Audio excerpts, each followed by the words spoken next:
Everything is personal right here. Everything is personal right here. Ladies and gentlemen, boys and girls, welcome to another episode of Everything is Personal. And with me, we have a special guest, Miss Hanna Went, who is the Director of Operations for TruDiagnostic. Thank you for joining us. Yeah, thanks so much, Len. I'm super excited to chat with you today. Appreciate you Yeah, having me.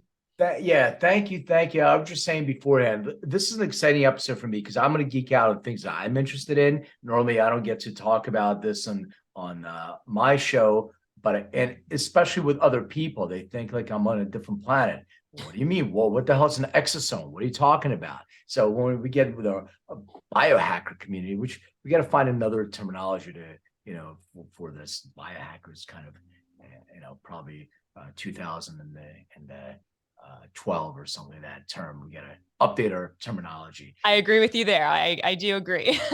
But I'm ready to geek out and stuff and learn. Like I'm here.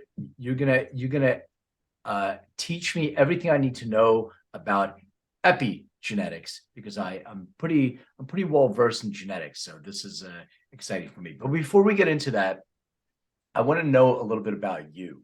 So where did you actually grow up? Yeah, definitely. I'm from a super small town, actually, just north of Dayton, Ohio. It's called Piqua, has about 20,000 people that can be, small or big to some. So yeah, I'm, a Midwest girl and ended up in Lexington, Kentucky after I came here for school. Uh, so I'm not sure I know your town, but I've been to Dayton, and Really? yeah, several times. We used to have relatives there. I'm from Philly, and we used to drive to Dayton with my family to see our relatives. There was some in Cleveland, and we go to Dayton. So if I remember correctly, and I was a kid, but Dayton used to have an air show there. So we used to go see the air show and all that stuff, which is pretty exciting. But as I got older, I remember there was a tent, and they had vote for the Rock and Roll Hall of Fame. And I think it was part of, I know Cleveland won, but it was like between Philly and Cleveland. I didn't know, so I voted. So they won by one vote. And I think that was no, I'm just kidding. They won by one vote. but I voted for Cleveland by accident instead of my hometown, Philly, and they won the Rock and Roll. But we'll give it to Cleveland. They don't have much going on. So Yeah, that's so funny you say that. I would go to the air show. My dad's company used to have like a little tent there or whatever, and we get, free tickets and go there. So I have not thought about the air show in such a long time. But yeah, if you went from Cleveland to Dayton, you would take I-75, you would pass right through my town. yeah, that's the only correlation. Like I remember Dayton, I was a kid. I'm like, it's the air show. We went. It was a couple times that we went there, but it was really cool. So, what was your childhood like? Midwest, like small town, parents, siblings. Yeah, two younger siblings. I'm the oldest out of three. So out of three girls, super close with both of my sisters. So I'm the oldest. The age gap between me and the middle child, her name's Claire, is 2 years, and then the youngest, we're 6 years. So really tight knit family. I was super active growing up, like played all these sports, and again, it's such a small knit community. Everyone knows everyone type of deal. So it was great to grow up in kind of that community and environment. So, and then you were playing sports, and you went to school in Kentucky, right?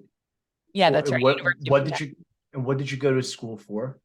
Yeah, originally wanted to be a vet. So was studying, agriculture, as it relates to like more animal biology, animal science, I think was like my decided major going in, but wanted to change paths and do more genetic counseling, actually, was what I was super interested in. So changed over to just a general biology degree. I was one of those people that was like, no, I'll never change my major. And, they say like so many people do. So decided on that. Yeah, I wish I would have done that. I went to physical therapy school, and I wanted to do music, so I don't know, it didn't really work out, but it's all good. Yeah. It gave me some little background for what I do now. Uh, so you went to Kentucky. You got your you graduated in biology. And what did you start working on first?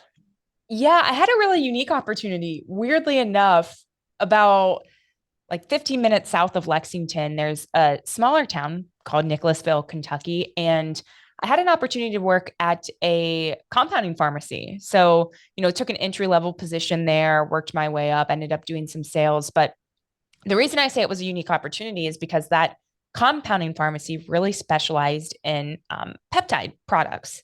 So it was very, foreign compounds, very, not your traditional compounding pharmacy that you would think of. So we worked with a lot of high-end doctors that were mostly cash pay in that integrative preventative functional medicine space. So it like opened my eyes to this whole new world. And that's, really where I got my start. Created a little nonprofit spinoff called the International Peptide Society from the pharmacy that I really ran and did a lot of content for, just as more of an academic kind of company, informing people on how to use these products and what they really meant according to the research and what they did. Yeah, I want to dive deeper into like the compounds themselves, the peptides, Yeah. and all these other things, because I just don't. I think you hit something that is really unique and interesting to people. Like, I don't think people understand that you go to a doctor, your insurance, you give them your insurance, you pay whatever your copay, you get your, they'll have a little mallet, they'll hit your knee, they'll touch you here, or like underneath, your underneath your neck, and they'll listen to your heart, and they'll give you a prescription for some medication that is exactly the same amount that you should take regardless of your metabolic function or anything. They don't care.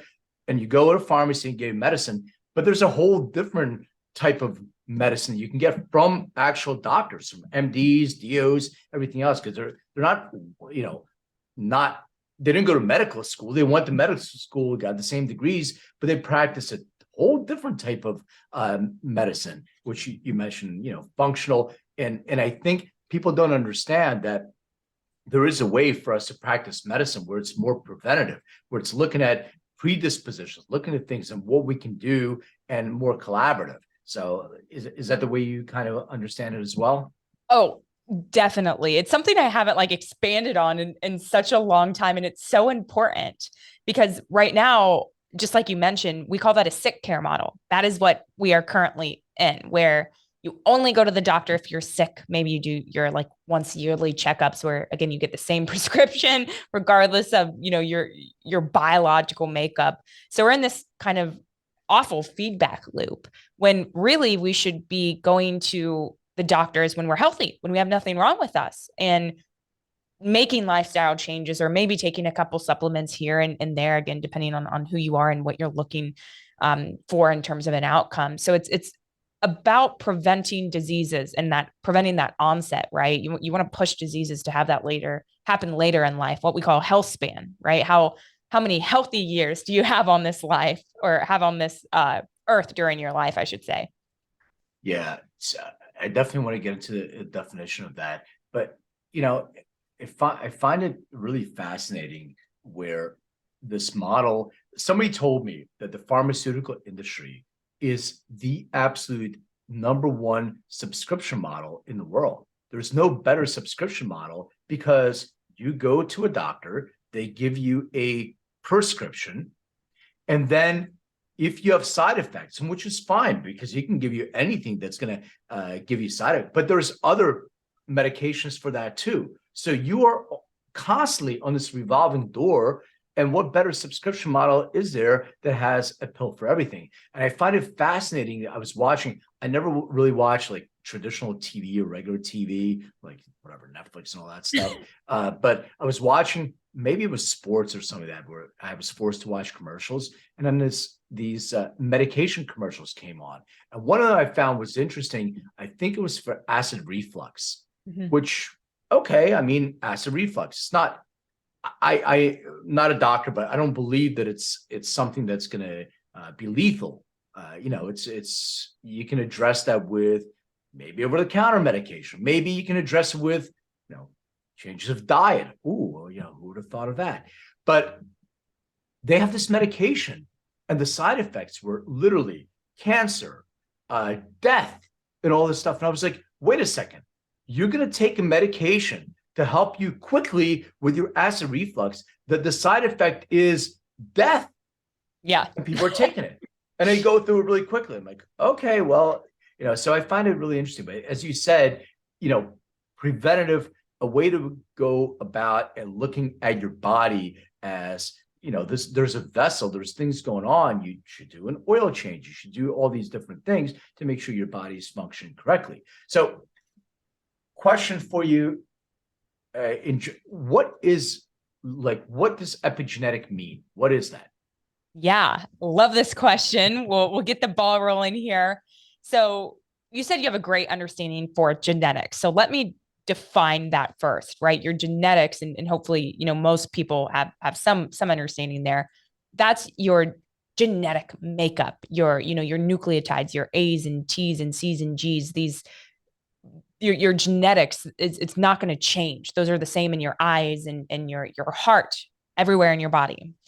Whereas your epigenetics, epi is a Greek prefix that means above. So we're looking on top of your genetics, kind of on top of your DNA.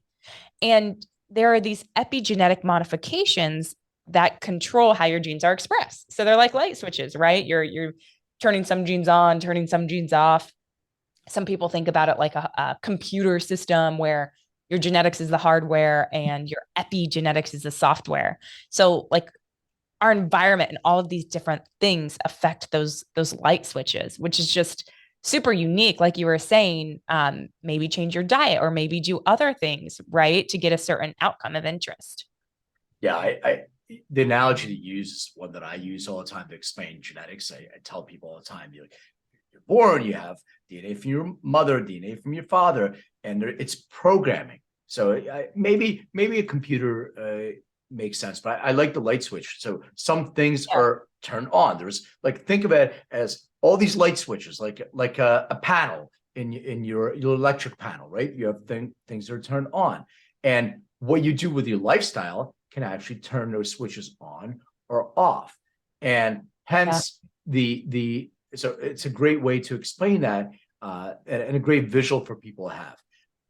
So one of the ways that expression of your DNA happens is we talk about, there's messenger RNA, there's also methylation, right? So maybe we can explain to people, and I want to get all this terminology down. So when we talk about this, people can say, oh, okay, I know what you're talking about. So let's start with methylation. What is methylation? What does that mean? Yeah. So like you said, there's epigenetics and there's all these kind of categories under epigenetics and ways. Epigenetics is like how you regulate your DNA. Let's put it that way. One that I would say is definitely the most popular is going to be more of the DNA methylation. And all that is a little methyl group, just a carbon and 3 hydrogens being placed on top of your genes. And then if something is methylated, you're turning off that gene expression. And it's really important to note that, again, you want some things turned off and some things turned on, right? You want your cancer genes to be turned off, but you want your tumor suppressor genes to be turned on. So it's like this healthy pool or this healthy balance of methylation. So why is, I mean, you kind of started talking about it, but why is methylation important? Why is it something that I need to be aware of? Because doctors never talk about it. I've never gone to a healthcare professional and said, hey, we got to look at your methylation, your methyl group. Let me see. And I take it back. There were a couple of, not with me, but with other people, where somebody talks about, MTHFR and folic acid. So that does come up in that conversation, but only strictly related to that. And maybe we're even getting to a level where we didn't get to that, to define that yet. But why is that important? Yeah. So if I talk about the start of epigenetics and when it really became this buzzword and really popular, that was in about 2011 and 2013. And the reason it became so popular and important is because PhD, his name is Dr. Steve Horvath, actually saw how highly correlated these DNA methylation markers in particular were to age. So there's a super, super strong correlation where basically we can look at these DNA methylation markers in your blood and predict your age from it. And you just don't see those correlations in science. It had like an R value of, 0.96 or something crazy. You just don't see that. So that was such a breakthrough in this kind of, epigenetic world. So how do we know what to turn on, what to turn off? And is that with methyl donors? Like, what is the process of that? Yeah, definitely. The easy answer is we're still learning, right? We don't know exactly what we want turned on and turned off. There's some generalized things, like I gave the example with the cancer genes. Yeah. I don't know if I'd be getting too deep here, but there's a study. It's really cool. It actually now, please get really, really deep, because okay. This is for me. Sorry, people, I don't really care, but I'm here to learn. Perfect. Then you'll love this study. But I love this research because it actually takes genetics and epigenetics and looks at them together. So what they look at is women who have an MTHFR variant for the and it's the 677CC variant. So they're homozygous there. And then also men who actually have the MTHFR 677TT variant. They notice that those people in particular have faster aging, biological aging, because of their DNA methylation.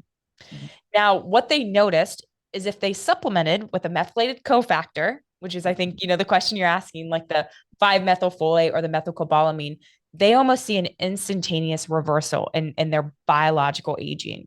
And one discrepancy here, they only saw it in women in that study, but I think it was because they gave the same dosing to both men and women. I don't know why they did that. If they increase the dosing, you'd probably see the same effect in men. So yes, the methyl donors, those are going to affect methylation. And you can get those, through a lot of foods or supplementation, of course. Yeah, I was gonna ask you the importance of food, but before I do that, I mean, I didn't mean to lead you in this direction, but you basically said the thing that I've been saying for the last like 7 to 8 years: understanding your genetics. And people are like, your genetics don't change. Why do I need to know that? I just need to know my epigenetics, or I need to. I was talking to this Israeli scientist. He's like, it's RNA. All we need to know is RNA, because we need to control the messenger groups that are going. I said, but one thing that I don't understand, if you don't know your genetic predispositions, how are you going to know what you want to turn on and off? You have to look at your predispositions. That was my theory all along. Like, you start with DNA, you then have something that you can consume. Like, let's talk about food, which I want to talk about next. And then you can measure, and the measure is from a baseline. And I definitely want to talk about what TruDiagnostic does and everything else, but we want to have a baseline, and then we want to see and measure how well that's working. But if you're just using, different methyl groups without knowing what you should be turning on and off, you may be turning on something you may want to keep in the off position. That's what I was thinking. Does that make sense? Exactly. No, it makes perfect sense, right? And that's really unfortunate, right? That people think that way, because I love epigenetics, that's like my area of expertise and studies. But I know just definitively that we have to look at other omic groups. You have to look at genetics. You have to look at metabolomics, proteomics, transcriptomics. So, the RNA, phenomics, you have to look at all of it together. They're all signaling each other. So you can't have one without the other. It's really difficult when you're going through such a complex system, such as the human body, right? I just think that people also undervalue food as like, we talk about these things and eating healthy and eating right. And we look at the food pyramid that, I grew up, I'm probably a couple years older than you. But when I grew up, we had a food pyramid that had cereal on it. It had breads on it. It had all these things. And I'm like, doesn't seem right. And, I grew up, it's fine. I survived, but we have this fuel source that is so important to us, and what we put in our bodies. If we can measure how that actually turns things on and off, I mean, maybe we don't even need medication. or, supplementation. Maybe we can just get that with food. If it's specific to us, is there a way to be able to use food for that? Yeah, definitely. There are some, really great superfoods, they say, right, that are rich in methyl donors, or again, ways we can add methylation, or, maybe take it away in the case that we don't want it. Things like a lot of leafy greens, right? Like when you start to get into some of your tree shaped and the stemmed veggies, like your cauliflower and your broccoli, even things like liver, right? Whether that's through eating liver, I don't eat liver, but supplementation, right? So some of those eggs, for example, are they're becoming really big, kind of in terms of their ability to give you all of these nutrients, right? They're very nutrient dense. So there's definitely superfoods out there that we know can have such a positive effect. And they say, food is medicine, right? And that's so true. That is such a true statement. When you get more into the aging realm, we see really great diets like the Mediterranean diet work very well. Diet quality matters too. So there's a diet called DASH, which is dietary approaches to stop hypertension. And that really talks more about more legumes, more whole grains, fruits, veggies, less sugar sweetened beverages, less sodium. Actually, that one says less red meats as well. So you couldn't be more right, Len. So you shouldn't follow Liver King's diet suggestions just to eat a bunch of meat and liver and steroids. Oh, oops. I mean, this I'm not. It's not a fact. I'm just stating a joke hypothetical. Yeah. So Liver King, please don't sue me. I think he's too busy with his own lawsuit. So, but probably. But food is an interesting thing because, like, there's Dr. Gundry who talks about lectins, right? So all these different foods, and I don't eat meat. And for me to maintain a lectin-free diet was an extremely difficult thing. So no legumes, no all these different things, etc. Right. And it was very, very difficult. And also, when I looked at my microbiome, I started seeing that maybe certain foods that may be good for me, like an example, bell peppers. They seem to be an inflammatory food for me.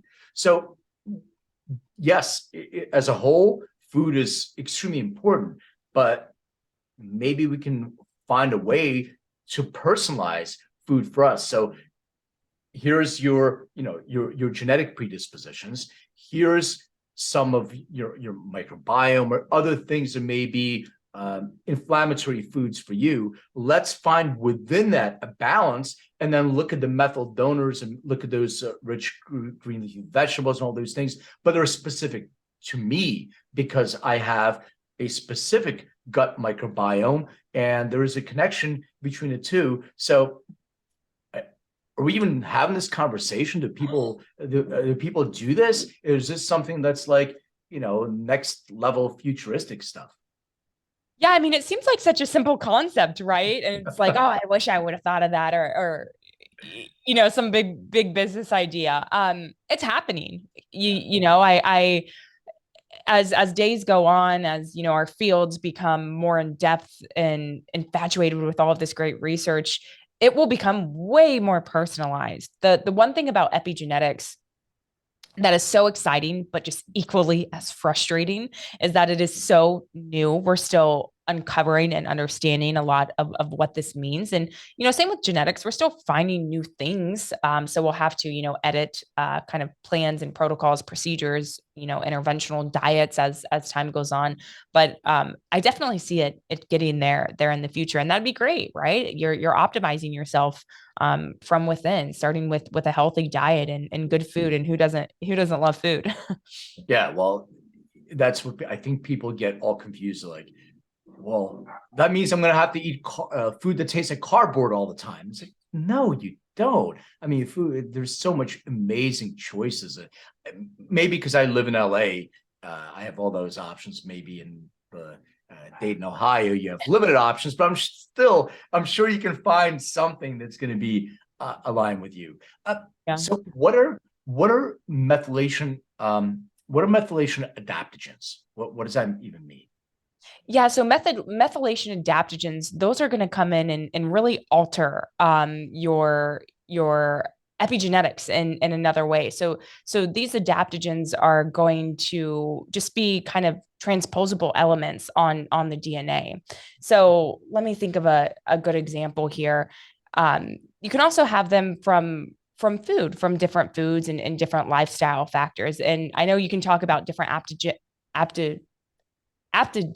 Sorry, I'm pronouncing that. Adapt adaptogens. Adaptogens with genetics too, and different predispositions. So it is a part of methylation. I would say not one that I'm as familiar with, but definitely have to dig a little bit deeper in the research to learn more. Yeah, there are different foods and things that are that seem to be really good, strong adaptogens and Right. supplementations. But you're absolutely right. All right, let's get into this controversy that I'm going to start. I don't think it's a controversy. I'm just starting a controversy. Let's hear it. So you mentioned Stephen Horvath, who's got the Horvath clock, and explain to people one more time. You talked about it, but let's set the stage.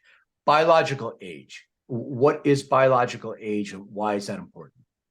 Yeah, so everyone knows their chronological age, right? That's how many years you've been on this earth or how many candles you blow out if you celebrate your birthday or not, right? But there's this idea of aging at a biological level where your cells are aging, your tissues are aging, your organs are aging, you're aging as a system. And that's really important because chronological age isn't a good biomarker, right? Len, we know people who are 30 that look like they're 50 and vice versa. So there's this idea of phenotypic variation. So yeah, biological aging, just as a really simple definition, is how you're aging on a cellular level. Yeah. Great explanation. And you're absolutely right. And you see people that you're looking at them like, you're how old? Like, Yeah. wow, you look great. Or like, you're how old? Or like, all right, I'll keep my comments to myself on that. Right. But so you mentioned Stephen Horvath. Now there's also David Sinclair that is part of this. So I'm just trying to figure out, because there's sort of these two schools and two poles, and why is there dissent? Why isn't there? We're talking biological age. Why are there all these different people are pulling in different directions? And what's different between one theory versus the other, and what you guys do at TruDiagnostic? Such a loaded question, and I love it. No one talks about this, really. I'm so serious though. And I appreciate the question. Where should I start? So, talking about Horvath, talking about Sinclair, they're interested in different things. Dr. Steve Horvath is a biostatistician or a bioinformaticist. So he doesn't care why we age. He doesn't want to cure aging or reverse it even or fix it. All he thinks is that it's really cool. There's a correlation, right? He has this mathematical brain. I actually met him myself when we originally before we opened TruDiagnostic, and he's great, very, very intelligent, but isn't in it for the biology part. You have Dr. David Sinclair, on the other hand, right, who is definitely in it for the biology and has a lot of really great studies about restoring vision in mice and kind of finding out the role that epigenetics plays in the body, and kind of all of his work with NAD and NMN and NR. So he is in it for the biology, and he has a really, really huge following. He wrote the book Lifespan that you all may know. So and he's opening up a company called Tally Health here in the near future. Now, if we get into the differences between TruDiagnostic and Tally Health, it's like night and day. There are a lot of differences there. We're both really trying to produce this biological age for consumers, but there are a lot of ways to measure biological age. We know that DNA methylation is going to be the most precise, sensitive, and accurate way to actually do that. So we are, both companies, Tally Health and TruDiagnostic, are looking at those markers of interest. Now, something that TruDiagnostic does is we only use published, validated algorithms in the literature to report out on our findings, and that's super important. We always joke internally, but I mean, we're serious, is if you're not using published validated algorithms, it's like going to a fortune teller and being like, hey, what's my biological age? Because you don't know, right? And that's scary, especially if you have like a scientific background and you want validity behind a certain measurement. So, I'm not sure which algorithms Telehealth will be using, so I can't necessarily speak to that at this moment. But I know nothing is published yet. So we'll see what they publish and what they find. One thing I want to differentiate between as well is TruDiagnostic actually uses a blood spot card. So you prick your finger, you put a little blood sample on that card, you ship it back to us. It's super important to use blood just because that blood is going to only be used in published validated algorithms. So they kind of go hand in hand, right? I think Telehealth is doing a saliva sample. So that's something to be a little bit aware about, just because any published validated algorithms to date haven't been done in saliva, but they may be, publishing their own paper there. Yeah, I did that myself, your TruDiagnostic test. Yeah. And I had a lot of stress before I had to prick my finger, just saying, which I had to psych myself up to pricking my finger. It wasn't bad. And then the other thing that I made sure is you don't, when you have your blood in your finger, you don't want to take that blood and put it on the card. You want to kind of drip it. So I was just following the instructions to the T. But yeah, it's much easier, I guess, to do a saliva one, but if it's more accurate, then why waste time? Yeah. I got over it. It's a finger prick. It's not a big deal. There you go. Yeah, definitely kind of have to weigh, are those, am I okay with the finger prick and it being kind of having better, statistics around the outcome, or is it okay to just, easier spit in a tube and the results be not as okay? So I know some people don't like pricking their fingers, but can always use, blood draws or different things too. I didn't like it, but I did it. I know it's hard. It is hard. And those lancets hurt. I'll be honest, right? Like I even give blood every 8 weeks just to give it. And I always like their lancets don't hurt as much as ours. Like it must be really spring loaded or something. Cause it was definitely spring loaded. It was a little bit of a shock. I was like, that's not, it's a little thing. I looked at the needle. Yeah. Because you had two of them. So I looked at one, I'm like, I can deal with it. It's not a big deal. But when I actually did it, I'm like, oh, that. But anyway, it was okay. So going back to Sinclair, his company is going to be Telehealth. Yeah, right? Tally. Yeah. So Telehealth. Does that have anything to do with telomeres? Is a name related to that, or is it tally where it's like you're just doing a tally? I'm just curious because I wanted to ask about telomeres. There's spelling obviously is different when you said it, but I was just wondering because I know that there's conversation. Like I've had so many conversations with people who are trying to talk about biological age, and like, well, you just have to look at your length of your telomeres. If you have, if they're shorter, it's you live less. If you're longer, you live longer. Is there a correlation between that? What is that? What does it even mean? Yeah, Telehealth. Have no idea where that name came from. Never even really thought about it. So that's pretty cool, that connection you made. I think it's probably like tallying the years now that I think about it, but that's totally a wild guess.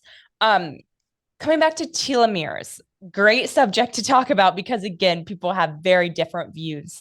I will go from what's been shown in the literature, and what's been, shown in the research. So telomeres have been studied for as long as I can remember, for as long as we can remember. My theory is they've been studied so much and so long because we still don't know what the heck they do or how important they really are. Because, they only make up about 2% of the entire phenotypic aging process. So it's very, very small. Whereas, epigenetic methylation actually makes up about 35%. They're one of the 9 hallmarks of aging, or many hallmarks of aging. Now they keep adding more. And you're right, Len, in the fact that they do become smaller as we become older, but it's more of just like a very tiny correlation. We don't know the causation. So we do report out on telomeres, but, and again, this will go deep into the science. So this one's for you. We use the telomere length report as more of a senescent cell check-in. Right. So yeah, those senescent cells being zombie cells. If you're in the lower percentile, you have more senescent cells. You clear them out with a senolytic, you get rid of your shorter telomeres and you bump up your average telomere length, essentially. That's like, if somebody wants to read Lifespan, David Sinclair's book, he goes into that in a lot of detail. That's one of his main, I guess, hypothesis of aging. So yeah, I'm glad you said that with the zombie cells. So going back to what we started talking about, what are peptides anyway? Yeah, peptides. It seems like this kind of scary word. It's a buzzword now. People still talk about them. They are just naturally occurring little amino acid sequences in your body, right? So they're natural. They're natural. And there are actually, artificial ones that we would create at the compounding pharmacy to be able to kind of give those natural occurring compounds in our body a little boost, or so you could say. Why do I need that? And do I Yeah. measure my level of peptides and say, oh, these peptides levels are low, I need to subsidize? Or how Yeah. do you use that? So a really good example of a peptide, hopefully everyone's pretty familiar with, is insulin. That's, just a natural kind of occurring peptide in the body. There's different hormones that are considered to be peptides, like oxytocin, the love hormone, right? So, and glutathione in the body. So, there's some we may measure and not know that they're peptides, but where I really worked in more of this preventative care, you would take these peptides when you're healthy. So one of my favorite peptides, for example, is going to be called thymosin alpha 1. It's also called TA1. You'll see it referred to.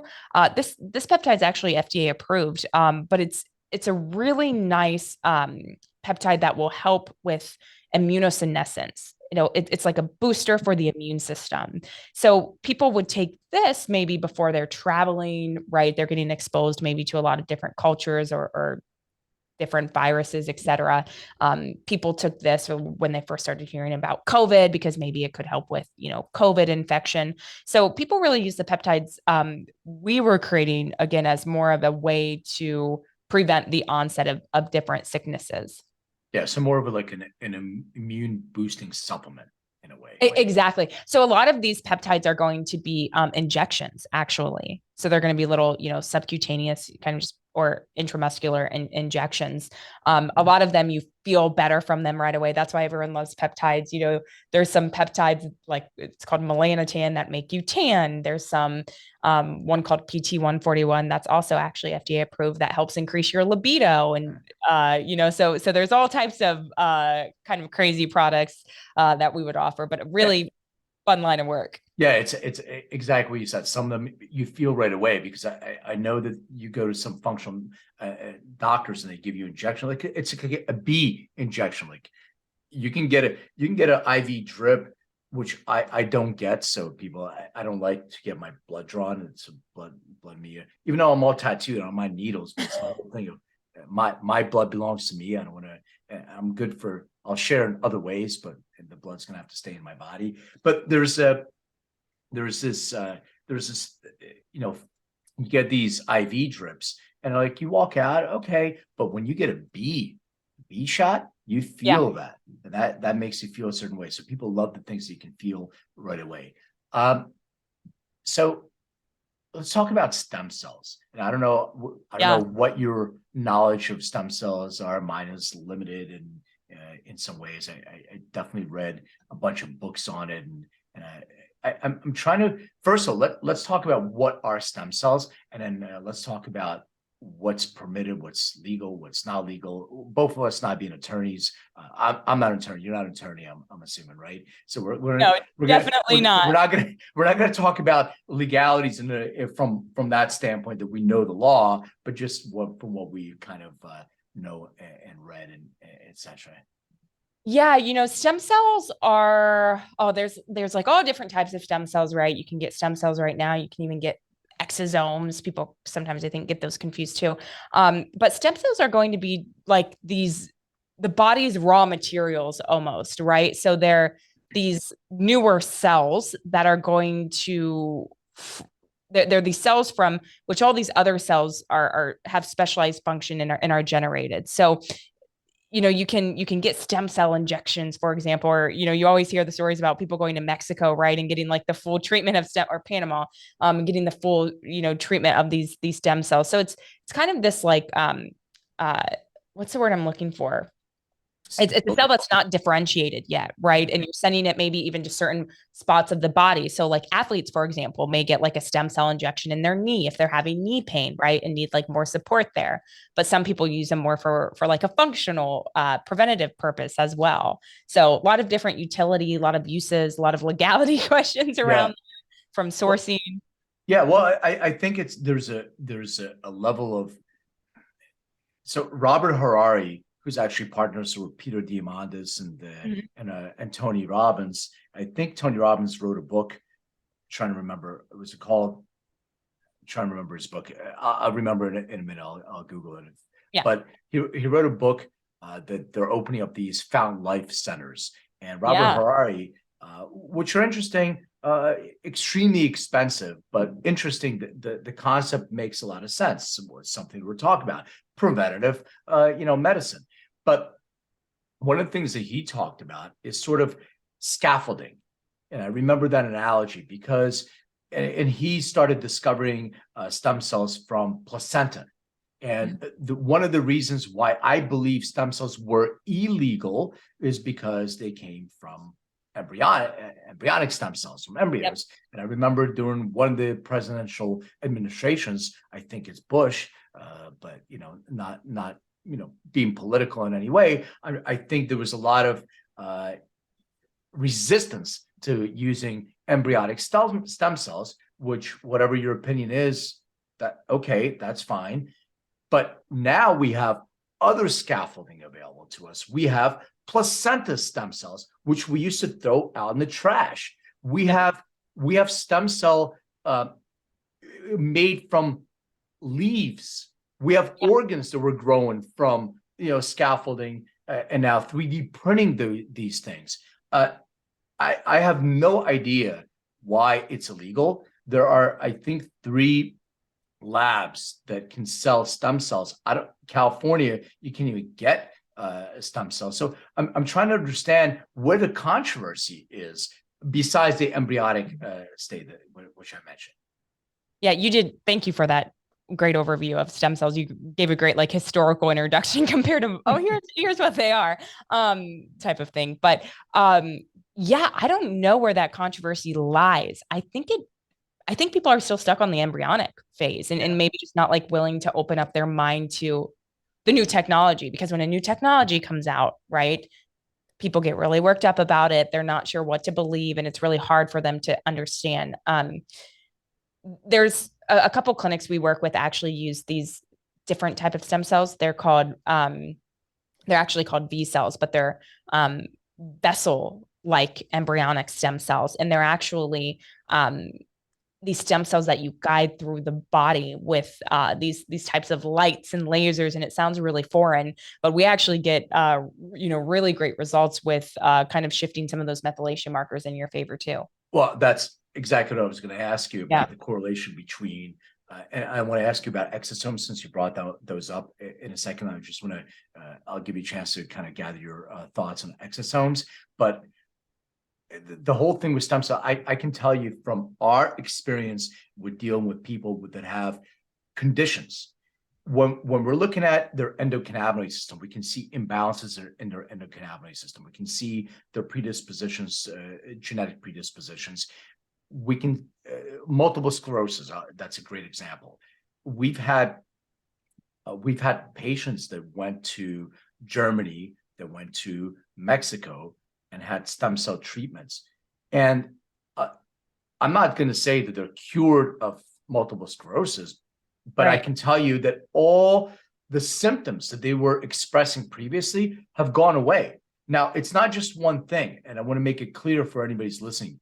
It's not stem cells, and then I'm going to eat McDonald's every single day. It's not like that. Everything you do in all this functional medicine space and epigenetic space it's not just one thing. You're not going to, my friend's going to kill me, but he doesn't listen to my podcast. I have a friend who he loves fast food, very unhealthy. But told me the other day, but I walked for 10 miles today, and then we're going to go and eat some McDonald's afterwards. So I'm like, everything you just put in, you just took away by doing that. So it doesn't make any sense. You have to do, so these people modified the way they eat, removed sugar. And I want to emphasize over and over and over, inflammation. We're talking about cause of aging and all that stuff. Inflammation is the cause of everything. My mom used to tell me stress is the cause of all diseases. You know what? She's kind of right in a way. She just didn't know the mechanism. So if you have that stress, you have that cortisol, you have that overactive immune response, everything is interconnected. It's not just one thing. And you have this inflammation, and then everything is out of whack. So doing one thing is not going to fix it. But it's a long-winded explanation to let people understand that if you're going to do a treatment of some sort, stem cells, you're going to go out, and Tony Robbins was talking about, he got in a skiing accident and he was in really bad shape, and he had stem cell injections, and he goes, it was like night and day. People couldn't believe, but he's also not just doing that. He's also modified his eating, his exercises, his mental health, all these different things, just not one. So I want to make sure that people understand, but this is the future. And I don't know what government agency, if anybody's listening in any agency, we can now make stem cells, not from embryos, but we can make them through material that is done away. It doesn't hurt anybody. It's placenta and other things besides that. So please, let's give this amazing scaffolding to the people that really need it, because I think we can use it for a bunch of different things. All right, exosomes. Yeah, and if you want to comment on stem cells, sorry, I just went off on a tangent. I'm not gonna lie, I love fast food. I don't eat it though, right? I know it's awful for you. And yes, very familiar, like I mentioned, with Fountain Life, and it's great. Everything they're doing, super high tech, amazing. Stem cells, I think they will make movement in this industry. I just think we need to keep pushing the boundaries and the limits of what's going to happen. Exosomes are essentially in the same realm, right? They're these kind of extracellular little vesicles that are put into the body, and they're essentially messengers, right? They're a little bit different than stem cells, but there's intended to be specific messengers to tell certain things what to do. Because the definition, when you're coming back to it all, the definition of aging is deterioration among your cells, right? Your cells start to look a little bit more alike. Their signaling gets messed up. They don't know who they're talking to. So there's this entire dysfunction of the system. So if you're supplementing, again, with the stem cells, with these brand new signaling molecules, it's like everything can straighten back out, and the cells know who they're supposed to talk to, right? They start to look like the cells that they're supposed to look like, instead of kind of one big, I don't know, glob of the same thing. Yeah, I'm glad you brought that up too, because I forgot about, didn't even take any notes on it, but like cell death, right? Cells and apoptosis and the way we age, and you mentioned, and then we have the zombies, and we have these free radical, all these different things. But I remember Dave Asprey was a big proponent of the mitochondria, right? And then he went off on his own little tangents here and there based on business. I love some of the stuff that Dave talks about, and he's very anti non-meat eaters. So I find that really strange that you would take that angle. That's your personal choice. But anyway, mitochondria. So because the way I describe it, sort of the battery, right? It's the energy center that creates cells. So is there anything that we're doing in aging that will help us be able to sort of stimulate mitochondria so it creates new cells? Is that a way, is eating good, healthy things? Is there? I don't even know if there's a measure of that exists, but it would make sense. Like if you want to produce or limit cells dying, wouldn't you want to recharge your cell battery to make new cells? Exactly. So the mitochondria, what happens, it's like all of these little pathways, like I don't know, put together like this. I don't know if the video will be used here, but you kind of have these pathways together. And as you age, these pathways get like squished and again, that signaling gets thrown off. You're not holding that rigid mitochondria. It needs to be, it needs to hold its shape in order to be able to function. Like you mentioned, it's the powerhouse of the cell. So funny enough, there are a couple peptides that really help mitochondrial function. One of them is called MOTS-C. That was like really the one that opened the wave to help your mitochondria function in the way they should. But one that's a lot more exciting is actually called SS-31. So SS31 peptide. It's a synthetic peptide that improves your mitochondrial function, and it's actually undergoing all these kind of trials for different treatment. But one injection of this SS31 peptide is equal to months of endurance training. There's a really great paper. I can send it to you if you want to, list it out for your readers. Again, unfortunately, a lot of these peptides are really hard to find now. And why I got away from that space is because the FDA is going after them. I think they became a little busy with COVID, so that wasn't their main kind of end goal, but they're shutting down a lot of these pharmacies and only making you do things that are FDA approved. So it's just become a very awful space to be in. They were so the SS31 and MOTS-C are not FDA approved, and did you not need a prescription from a doctor to get it? You would need a prescription technically from a doctor to get it. There are some peptide companies online, for research use only, where you can get these peptides. Take that for yeah, exactly. Yeah, but people, when by definition, a compounding pharmacy can create anything. They can compound anything. The FDA is coming in and putting laws down that says, hey, you can only, because of lobbying, you can only do FDA approved products. Guess what? That means they can't even compound stevia. They can't make sugar. Right. Someone riddle me that. It doesn't make sense. So yeah, there's some, I know, small compounding pharmacies, you can still get them, who are kind of, flying under the radar. But people are using them for longevity, right? To again, increase that mitochondrial function, have better overall cell health and cell regulation. So I know we kind of touched on it, but I want to give you a chance to explain TruDiagnostic and how it works.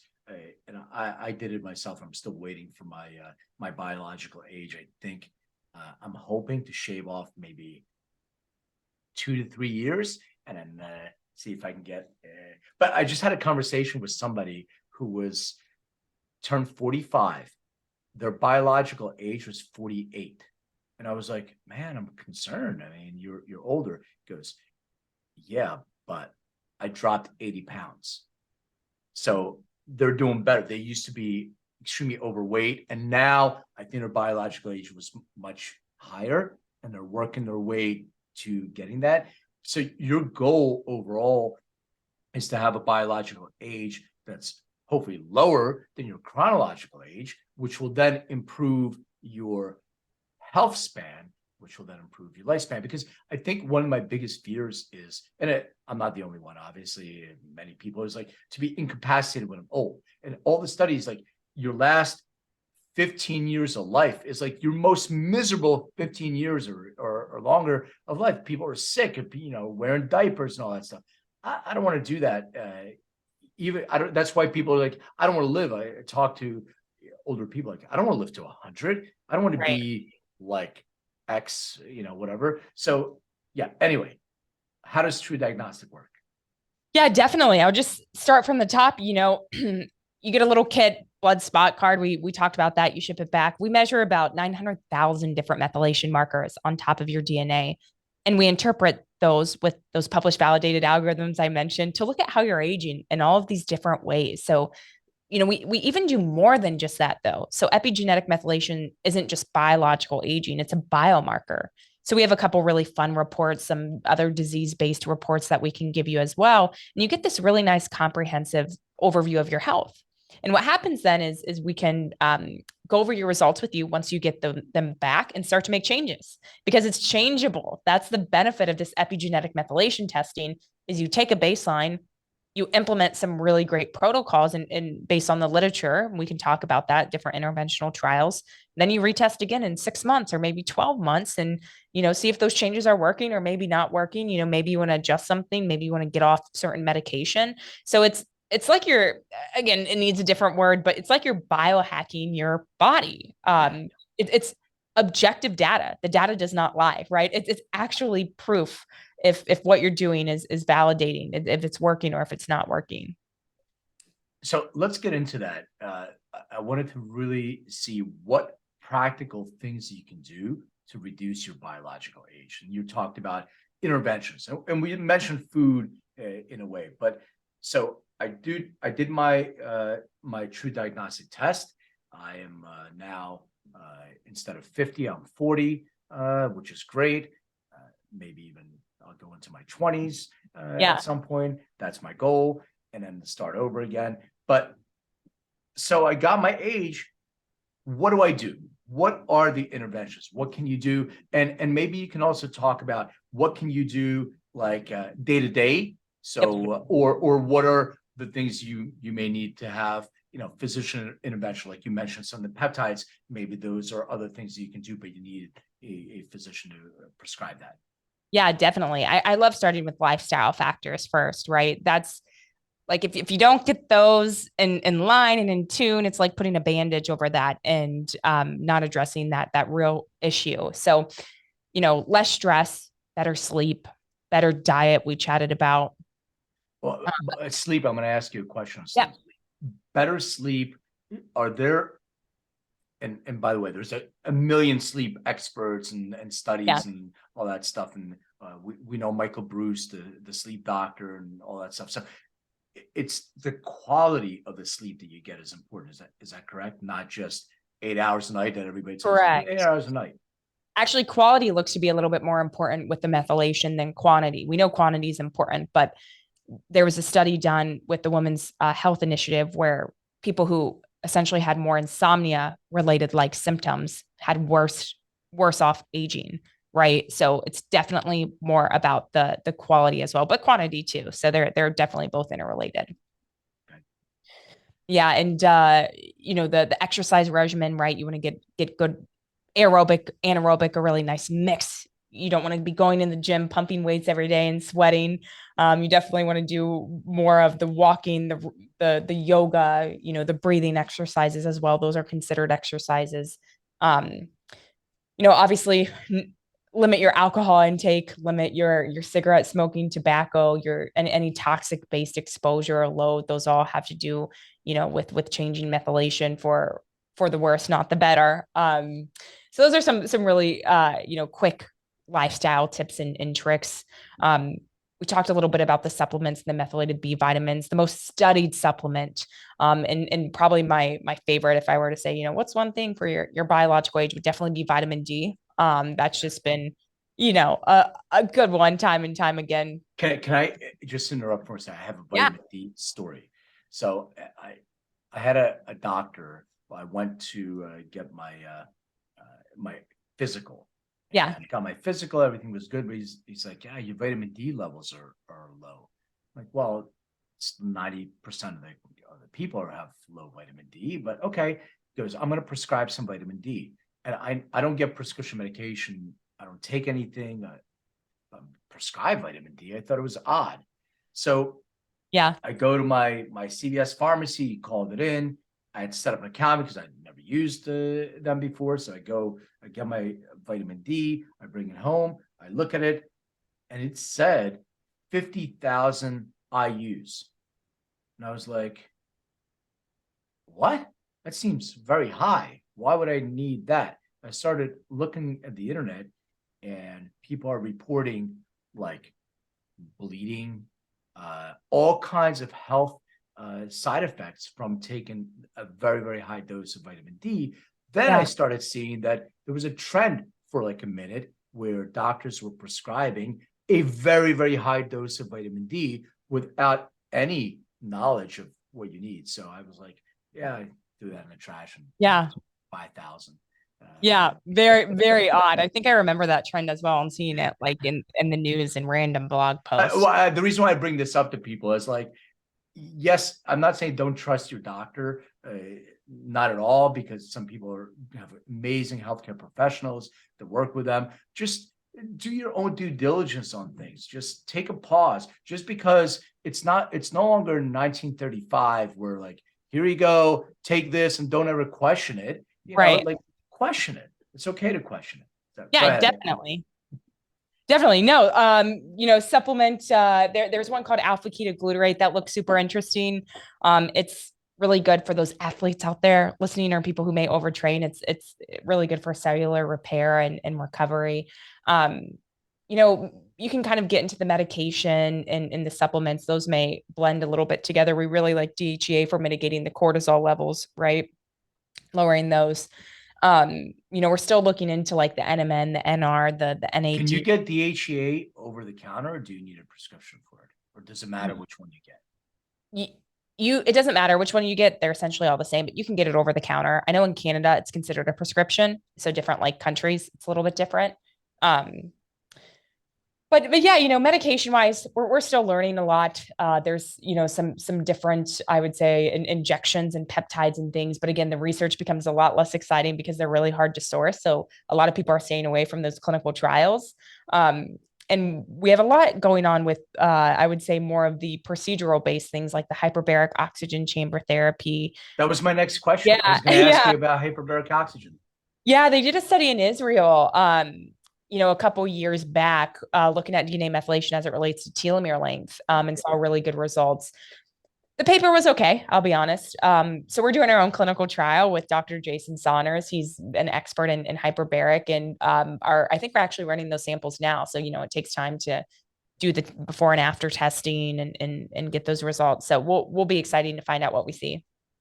So what would you say your biggest obstacles are as a company, like to be able to overcome? Because I can tell you, from our company, there's been a bunch. So first of all, I already mentioned DNA. Okay, DNA, blah, blah, blah. People don't understand it. Don't think that you can do anything about it. All right, that's your sentence. That's it. But that's not the case, obviously, with epigenetics.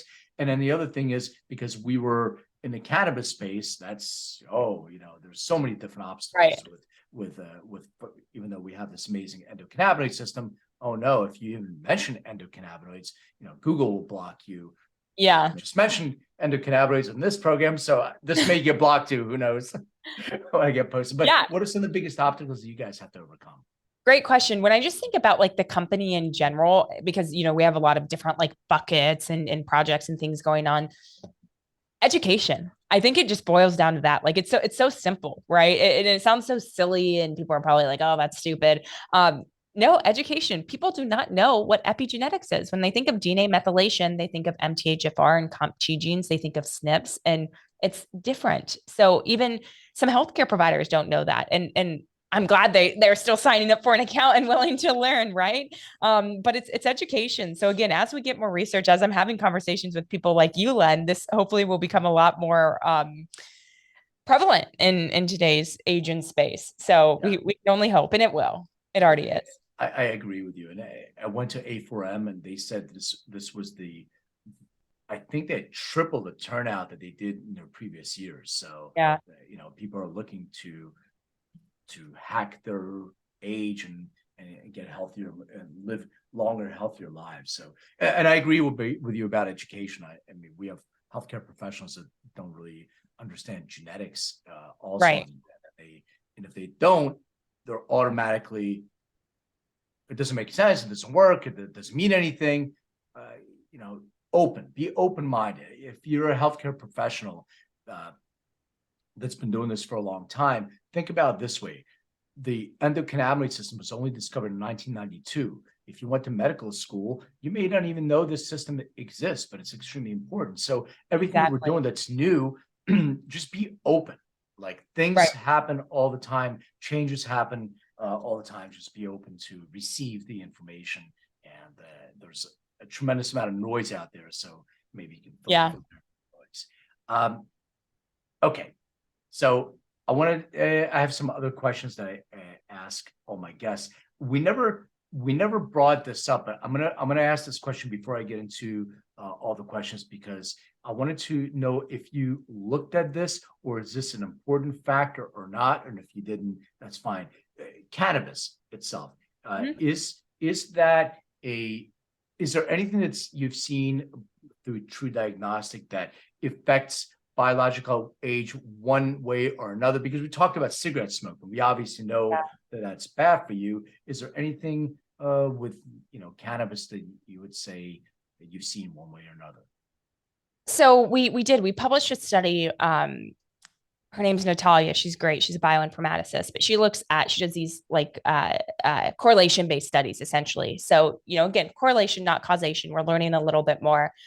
And she did one with tobacco, alcohol, and then marijuana. So people who said, they consumed marijuana, we looked at that correlation there, and we didn't actually find anything. It was neutral. So, we don't know much about how it relates to biological aging. There are like different connections with DNA methylation and certain, genes and turning things on and off if you get more into like the deeper research science side. But from like a broader perspective, yeah, what we found in that particular study was neutral. Great. So people should consume more cannabis. There you go. There's a conclusion. Are you a cannabis consumer? I was, yeah, I was not anymore currently at this time, but yeah, definitely was at one point in my life. Okay, so we'll skip any cannabis related questions. We'll go into the Yeah. music thing. Perfect. So obviously, I'm a big music a person, and I say obvious because people can see me, can see my albums behind me. But Yeah. do you remember the very first concert that you ever attended? Oh my gosh.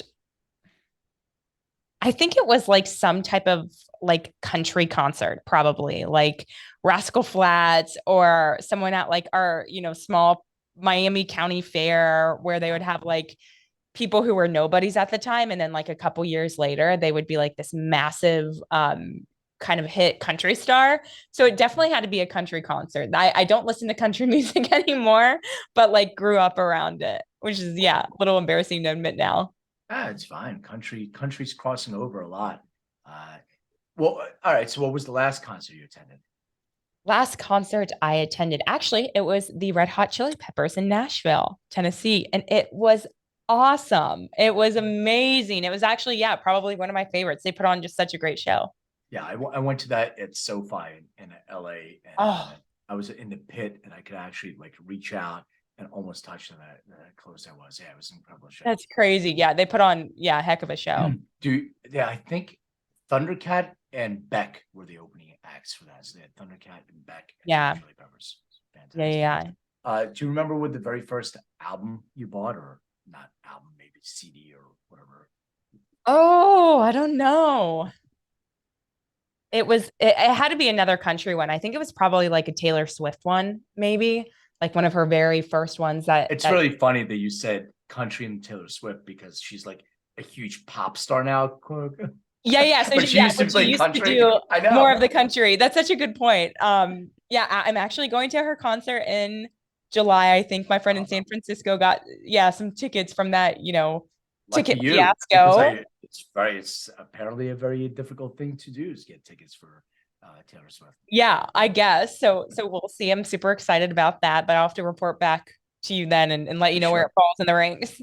Is there anything you're listening to these days that you find interesting that you like to share? Oh, I'm listening to, not I love like more like EDM music now. Like I love Kygo. I love DJs. We always go to the A4M conference in Vegas. We always go out and see a DJ. We did Griffin, a couple years ago. So yeah, really love that music and listening to their albums. Got it. Okay. So final question. Please describe what your room looked like growing up. Ooh, it was colorful.